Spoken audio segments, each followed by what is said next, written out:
cult or product. I claim that the cult of productivity is inherently capitalist. You cannot have it outside capitalism. I don't think there is an independent instrumental reason, will to self-reproduction outside capitalism, which of course means that insofar as you have this in Stalinism and so on, I tend to agree that they were forms of state capitalism still combined. So, but on the other hand, what is crucial, I think, and that would have been for me the true problem, is to, and everything depends on this, and I don't have a clear answer to this, I'm trying to work on it now. Listen, when Marx wrote Capital, he didn't write a piece of cultural critique about fetishism and so on. He wrote a critical analysis of capitalist economy.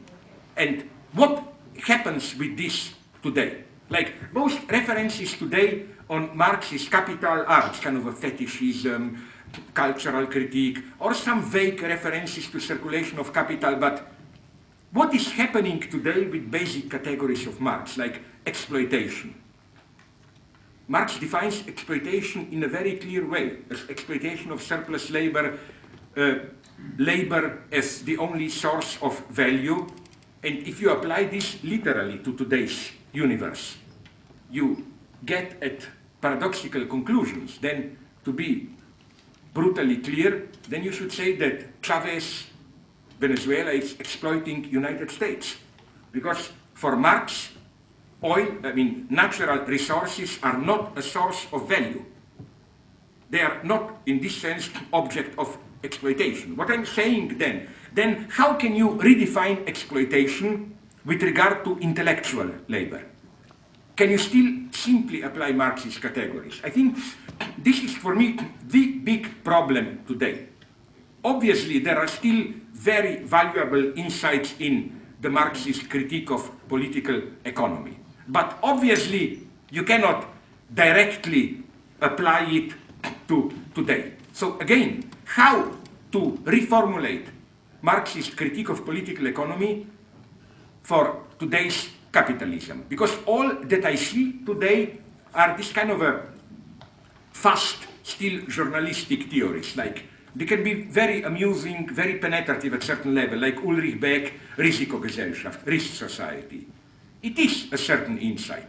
But I claim that still, as a Marxist here, that the very term of risk society becomes meaningful if you take into account that it's part of the new development of capitalism and so on and so on. So you see, here I remain a Marxist. Again, to be very precise, I still think, because what I find, again, problematic in Heidegger, or at a different level, of course, Adorno, Horkheimer, critique of instrumental reason, and so on, is that they simply claim that capitalism or communism, socialism are different modes of the same, however they call it, will to power, articulated as instrumental reason, will to productivity, and so on. I claim that the role of capitalism is more fundamental here. That capitalism, with its logic of it's something absolutely unique, where, as Marx showed it very nicely, where the system itself can reproduce itself only through constant expansion and so on and so on. There is this logic of, as you said, of this ever-progressing, ever-exploding, ever-developing production. Again, you cannot thinking, I claim, outside capitalist modernity. So the question still is capitalism. If in anything, we should prolong those nice analyses of Frankfurt School and the early George Lukács of how capitalism is not only an economic system, but a kind of a transcendental a priori, which determines all forms of life, up to our cultural experience and so on. So, if I may conclude, my idea here, it's a very pathetic one. Don't believe that shit that one of the disgusting problems today is that reactionary mottos is this emergency state rhetoric. You are losing time with your stupid theories, but people are starving in Africa and so on. That's how Bill Gates is talking today. That's how ideology functions today. When they tell you, why are you talking about these old-fashioned leftist topics? Let's do something. Let's have people starving, help people starving in Africa. The idea is, don't think, do it. Don't problemize the system, do it. And we should say, no, today precisely we need more than ever pure useless theory, which is of course not really useless, but like that you step back and think about all of it. If I may repeat an old joke of mine, which I even used in some of my books, at this level I like to be a Leninist, no? You know to which Lenin I'm referring here? Of course, to an obscene Lenin. To a Lenin from a joke that I remember from my youth under communism, where, you know, in all schoolrooms we had, you know, when Lenin was asked to give an advice to young people, he said the usual stupidity, learn, learn, and learn. No? Okay. So the joke goes like this. They asked Marx, Engels, and Lenin, what would you prefer to have, a wife or a mistress? Marx, conservative, said a wife.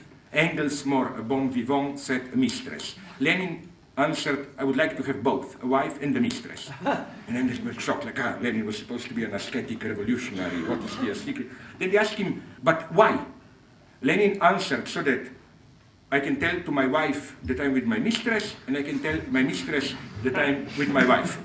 Then they asked him, but what do you really do then? And Lenin answered, you learn, learn, learn. If wife is a metaphor for just playing with the system, if mistress is a metaphor for, you know, this doing something critical, but in this naive, immediate sense, that we should step back and think, learn, learn, and learn. I mean, you shouldn't be terrorized. Even, I don't know how much are you in this here, but in my country and in England, they are telling me in France, is this horror of European Union called the Bologna reform of education process, which is, I think, the greatest counter-revolution. You know, the idea is this, education should ultimately serve the social goods and so on and so on. It's horrible. We are already paying the price. In philosophy, this is why German philosophy is at the bottom today. And for example, I was told that these so-called Pittsburgh Hegelians, philosophers who try to connect Hegel with tradition of analytical philosophy, Robert Brandom, John McDowell, and so on, 60% of their students come from Germany already. That's where we are. If today a German guy wants to learn Hegel, he goes to United States. I mean, I think that, again, the ideology is the same. We have real problems and so on. No, this is mystification. We have to, as it were, step. You know which Marx I like? It's a wonderful anecdote. If in one letters of Marx, you know, at 1870 with Paris Commune, with the usual revolutionary stupidity, Marx thought revolution is almost coming. And he wrote a worried letter to Engels, claiming, why already revolution? I didn't yet finish my Capital. I like Marx here, you know, like this absolute self-love of theory. Okay, revolution, but I have to finish my book, you know. We need, don't be terrorized by people who tell you you are losing time doing art theory and so on and so on. No, if there is a thing which in a deeper sense has some use, it's this one. We need abstract theory and so on more than ever today.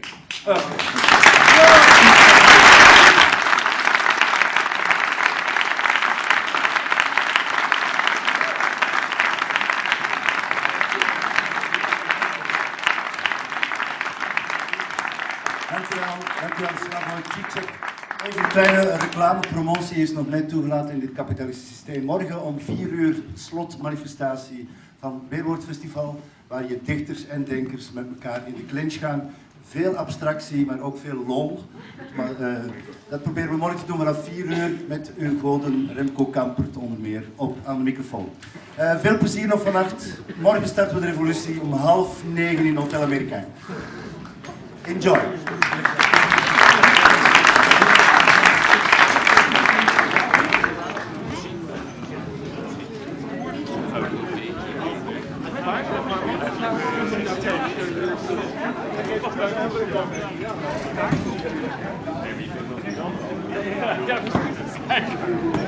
Stel me één vraag.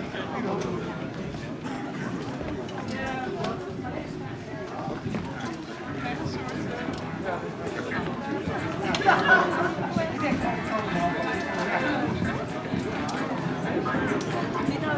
Yes.